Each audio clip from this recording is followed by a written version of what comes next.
Un cordial saludo, mi nombre es Ana María Martínez y en esta oportunidad voy a realizar la actividad correspondiente al nivel 3 de la guía 3 de matemáticas. Para eso he planteado una problema que nos dice lo siguiente. A petición de la ciudadanía, el alcalde de Bogotá decide construir un puente que permita el paso de los peatones entre dos calles en el barrio San Antonio. Durante el proyecto, el ingeniero debe encontrar la medida exacta de los ángulos a raíz del cruce del puente, esto con el fin de marcar los espacios de manera simétrica. ¿Cómo encontrará el ingeniero la medida de los ángulos? Esa es la pregunta que nos plantea el problema. Entonces, más o menos la gráfica del problema vendría siendo esta. Tenemos las dos calles, que vendrían siendo las líneas paralelas. Recordemos que son aquellas que, por más de que su longitud se extienda, nunca se van a encontrar, nunca va a haber un punto de intersección o de corte.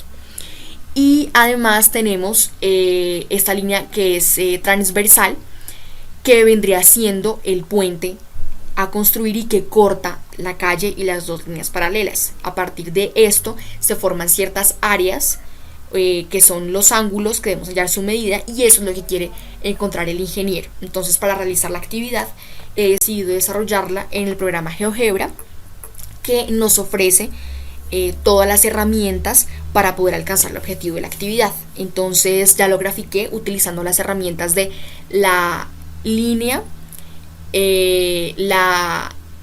paralela a partir de la primera línea graficada y el segmento para construir la transversal que va a cortar a las dos líneas paralelas. Entonces entendamos que existen ciertos teoremas que surgen a partir de la relación entre las dos líneas paralelas y el corte que produce en ellas una línea transversal o secante. La primera de ellas nos habla acerca de los ángulos que son opuestos por el vértice. Entonces recordemos que el vértice en este caso son estos dos puntos que tenemos acá, en donde se unen los ángulos y las líneas. Entonces, por posición hay ángulos que son opuestos al vértice y los podemos ver a simple vista. Entonces, a partir de la medida del primer ángulo, que nos mide 59.04 grados, debe medir exactamente lo mismo su ángulo opuesto por el vértice, en este caso este. Entonces vamos a hacer hallar la medida de los ángulos con ayuda de la herramienta de que a partir de 3 puntos se obtiene la medida del ángulo. Entonces ubicamos los 3 puntos,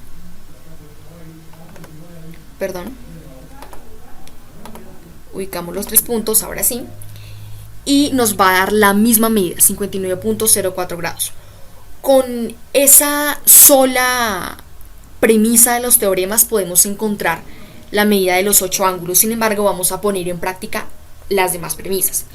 La siguiente nos habla de aquellos ángulos alternos externos que deben tener la misma medida.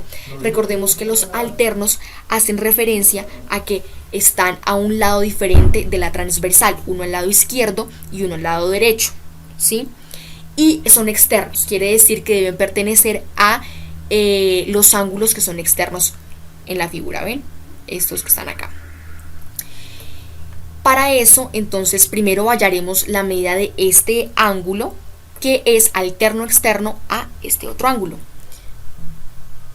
Con ayuda de la misma herramienta, ubicamos los 3 puntos, ¿verdad? De pronto lo hacemos de otro color para que se note la relación entre los diferentes ángulos.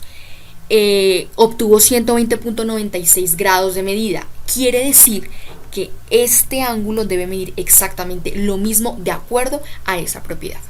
Volvemos a elegir la herramienta, los 3 puntos, y efectivamente mide exactamente lo mismo. Se comprueba que es completamente cierta la premisa. La siguiente propiedad nos habla de los ángulos que también son alternos, pero en este caso son internos. Es decir, es muy parecido, pero la diferencia es que son alternos, pero pertenecen a los ángulos internos, es decir, estos 4 que están acá. Entonces, en este caso podremos ver que el ángulo conformado por los puntos B, punto intersección E, vendría siendo alterno interno al ángulo conformado por los puntos C, punto intersección F. Entonces, primero hallaremos la medida de este ángulo y luego verificaremos si mide exactamente igual a su ángulo alterno interno opuesto. Entonces, de nuevo, ponemos las tres medidas, ¿sí? En este caso puede ser de otro color para que de igual manera se diferencie. Y quiere decir que este ángulo debe medir 120.96 grados, según lo que nos habla la propiedad. Volvemos a elegir.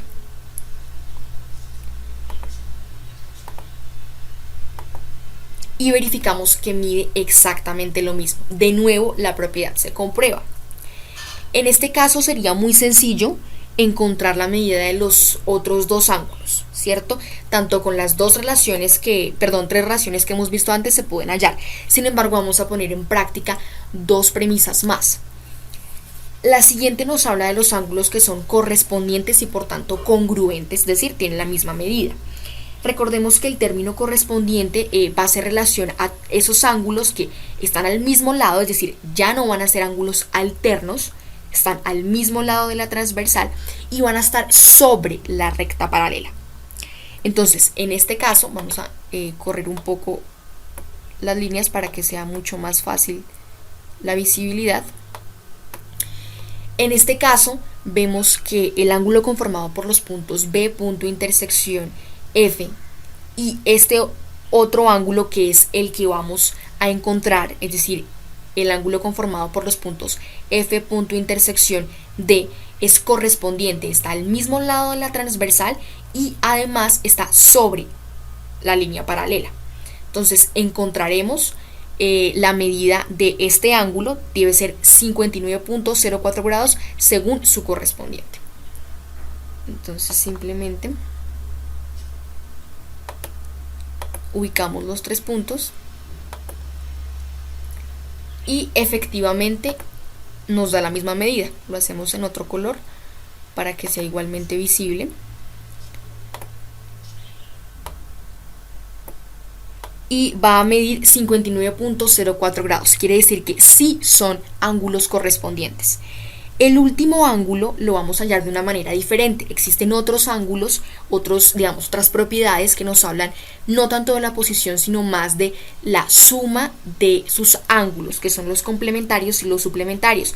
En este caso vamos a poner en práctica los ángulos suplementarios.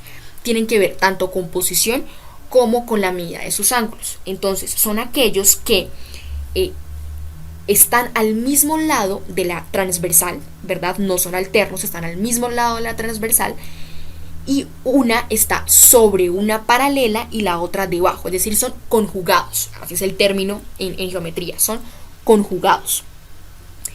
Y aparte, la suma de sus ángulos debe medir 180 grados al formar un ángulo llano. Entonces nos damos cuenta a simple vista que el ángulo conformado por los puntos F, punto intersección A, es suplementario al ángulo que nos falta por encontrar la medida. Entonces, para eso vamos a utilizar la operación que nos plantean en un inicio, que decimos que los ángulos suplementarios deben medir 180 grados. Entonces, este es el total de los grados que debe medir. Ya tengo la medida del primer ángulo, que es 120.96 grados. Al hacer esta sustracción, obtengo la medida del siguiente ángulo suplementario, que en este caso vendría siendo 59.04 grados. Es una operación muy sencilla. Entonces, para comprobar que eso es cierto, vamos a utilizar la misma herramienta y de nuevo ubicamos los tres puntos. ¿Ven? Y obtenemos que efectivamente mide 59.04 grados. En esta ocasión lo hacemos de otro color. Corremos un poco para acá y esta sería la relación. Si nos damos cuenta, podemos comprobar la primera premisa que nos hablaba de los ángulos opuestos por el vértice, que en este caso este ángulo mide exactamente lo mismo que su opuesto por el vértice, y en los 8 ángulos siguientes la propiedad también se cumple. Entonces estos vendrían siendo los teoremas que se forman a partir de la relación entre dos líneas paralelas y una línea transversal. Este fue mi ejercicio de la actividad del nivel 3 de la guía 3 de matemáticas. Espero pues también sea útil. Gracias.